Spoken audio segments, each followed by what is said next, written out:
Hello students, how are you today? I hope you are in a good condition now. So in today's video, we will going to learn about simple present tense. Do you have ever know what is simple present tense? Yeah, simple present tense is mainly used to tell habits or repeated actions that happens frequently. This tense also explains the general truth. Nah, jadi simple present tense merupakan sebuah kalimat yang mengungkapkan sebuah kegiatan yang dilakukan pada masa sekarang, atau sebuah kebiasaan, atau juga sebuah pekerjaan yang dilakukan secara berulang-ulang. Dan juga simple present tense bisa menunjukkan sebuah fakta atau sebuah kebenaran. Nah, karena simple present tense menunjukkan waktu sekarang, ya, masa sekarang atau sebuah kebiasaan yang berulang-ulang itu, maka simple present tense memiliki adverb of time atau kata keterangan waktu, dan juga adverb of frequency atau kata keterangan waktu yang menunjukkan frekuensi seberapa sering pekerjaan itu dilakukan. Contohnya, like every day, every Monday, every week, every evening, in the morning, etc. Nah, dan adverb of frequency yang sering digunakan biasanya always, selalu, generally, kebiasaan, often, sering, seldom, jarang, sometimes, kadang-kadang, etc. The next, we will learn about positive sentence of simple present tense. We have patterns, subject plus verb 1 plus object plus adverb of time. I have several examples. I read newspaper in the evening. We stay at home.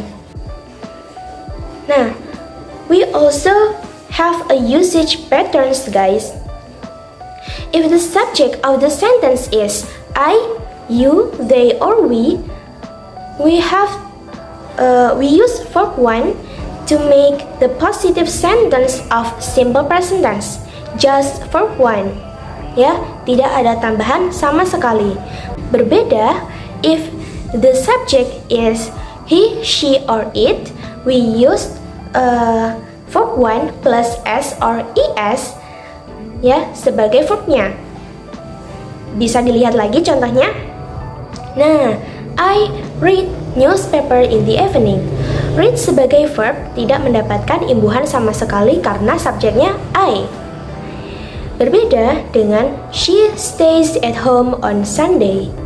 Stays, karena dia verb dari she, maka dia mendapatkan imbuhan s di belakangnya.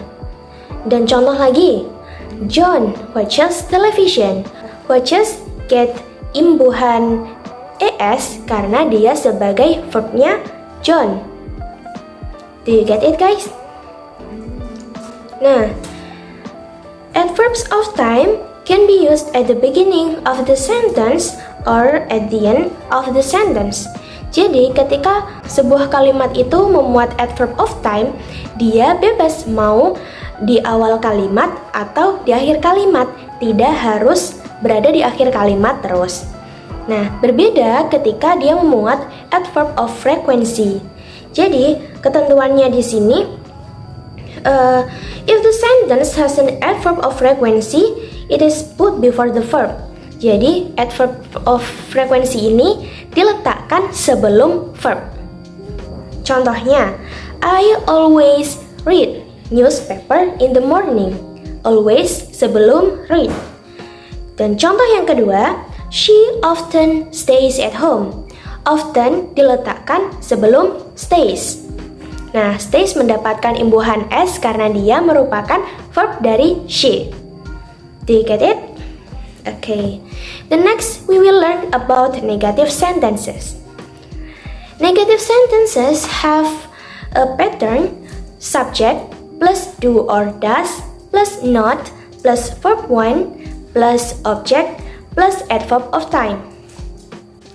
I have an examples. Nah, jadi di dalam kalimat negatif ini verbnya tetap verb 1 tanpa menggunakan imbuhan s atau es meskipun dia subjeknya he, she, atau it. Nah, di dalam negative sentence ini dia mendapatkan imbuhan do atau does plus not. Jadi, verb di dalam negative sentence ini tidak menggunakan imbuhan sama sekali, tetapi dia menggunakan do atau does sebagai pembeda subjeknya. If the subject is I, you, they, or we have to use do. Nah, if the subject is he, she, or it, we have to use does. Ya. Dan jangan lupa di dalam negative sentence pasti menggunakan kata not karena dia menunjukkan negative. Ada juga adverb of frequency ketika dia berada di dalam negative sentence, dia diletakkan sebelum verb seperti peraturan yang sebelumnya di dalam positive sentence. Contohnya, I do not always read newspaper in the morning. He does not always drink coffee every day. The next, we will learn about interrogative sentence.